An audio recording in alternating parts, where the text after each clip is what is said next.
I'm gonna show you guys how I prepare my roasted chicken. I've been making this a lot during quarantine. I think it has a lot to do with the amount of time we all have to make things that take an hour and a half in the oven.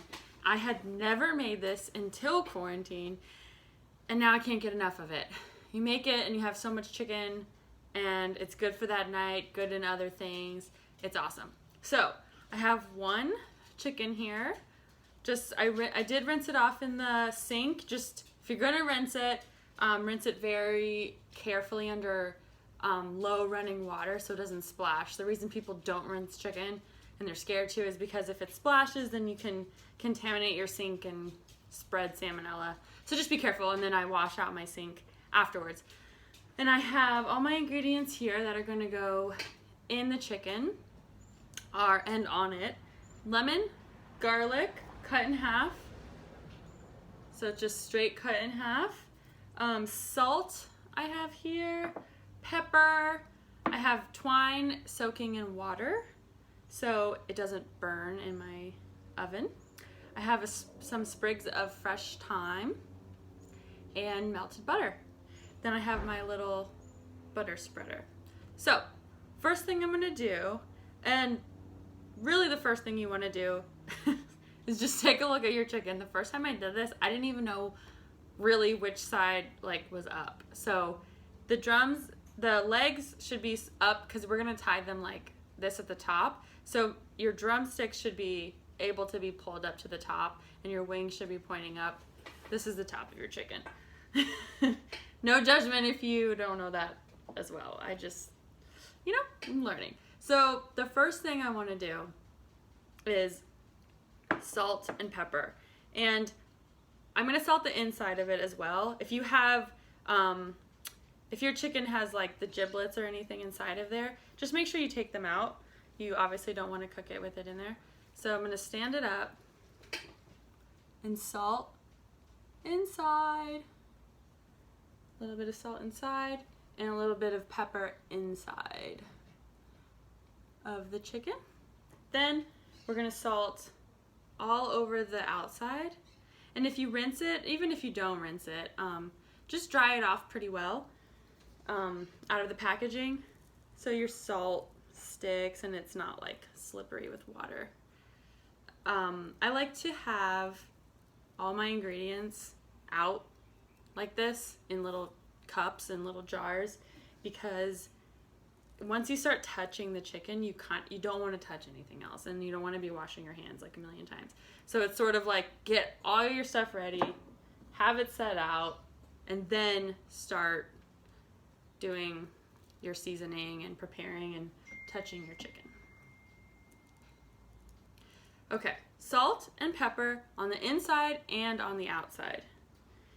Then, next thing we're gonna do is lemon. I quartered a lemon, the whole thing, peel and all. We're just gonna stick it in there inside of the chicken. Maybe I'll turn it so you guys can see. So we have lemon, and then I'm gonna also take the garlic clove that I just cut in half, the whole thing. Don't worry about, you're not gonna eat this. This is just for flavor, so don't worry about like the outside or anything. And you're gonna stuff it in there. And I like to alternate lemon, garlic, just cause why not? Spread all the flavor out. Shove it in there. This guy's small and I have a big lemon, so. Okay. A little more garlic. And then our last lemon to finish it.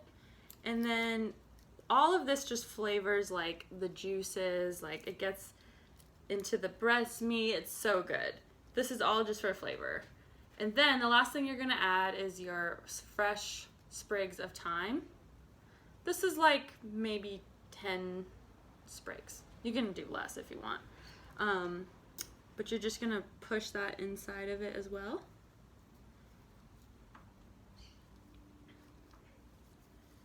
So we have all of our stuff inside. And then the most important part, well, the salt's pretty important too, is our butter. So this is just like a little butter or like brush that I have for anything really. I'm just gonna lightly brush butter all over. This is basically, I'm not taking credit for this recipe. This is basically Ina Garten's recipe. And I mean, when I was like, oh, roast chicken, I think she's like known, she's pretty much known for like the roast chicken queen. Classic, delicious, you know, those kinds of recipes that don't ever really go out of style. And they're always good, and they're always pretty foolproof. So while I'm doing this, I have preheated my oven to 425. It's pretty hot. You need it to be very hot in order for, I mean, this is a thick piece of meat, so you have to cook it all the way through, and you want it to get crispy. You want the skin to be crispy. So make sure you get, let me turn it around one more time for you guys. Make sure you get all of the wings, the legs. My iPad keeps digging. All the little nooks and crannies. And this is half a stick of butter melted. Don't worry, we're not going to waste any. Okay, and you're probably like, oh, well, the butter made some of my salt and pepper fall off. We'll add more. This just kind of runs like, you can't really have too much. Like, this runs into the juices, and I'm gonna make a gravy out of the juice, or out of, yeah, the juices from the chicken, so all of this is worth it. And your skin is gonna be crisp and yummy. A little more pepper. It's kind of fun. Once you have it all ready. Or like, it's taking the chicken out of the packaging and like rinsing it. You just have to get used to. But like, this is so easy once you know how to do it. Okay, this looks really good. The last two things you need to do are fold these wings under. This part is a little bit, you have to get used to too, and you need a little bit of leverage. Okay, fold it like that, and fold this like this, just so these guys, the little wings don't burn. So tuck those under there. Then take our twine that we soaked in some water. If you have kitchen twine, this is not technically kitchen twine. I don't think you have to soak it. Okay, so like I said in the beginning, you know this is the top of your chicken because you're going to tie the legs together. This just keeps them all like tucked in and nice and cooking at the same, you know, heat and rate as the breast meat, and they won't overcook. So tie that in a little bow, and that looks great. So it's all like tied up and neat, compact. Okay, so the pot that I use, sorry, I'm like, don't want to touch the handles. I have this Le Creuset Dutch oven. If you have a roasting pan, go for it. That works as well, and you can add vegetables to the bottom, potatoes, carrots, whatever. I don't have one of those, and this works really well that I found. So use what you have. As long as it fits your chicken, then it will work. So we're gonna take the whole chicken, place it in here. Fits like pretty snug. And then, don't worry, we're not wasting our butter. The last bit, we're just gonna pour over the top. Oh my gosh, it looks so good. And then you're gonna bake this in the oven, 425, for an hour and a half, uncovered. That's it. Don't do anything.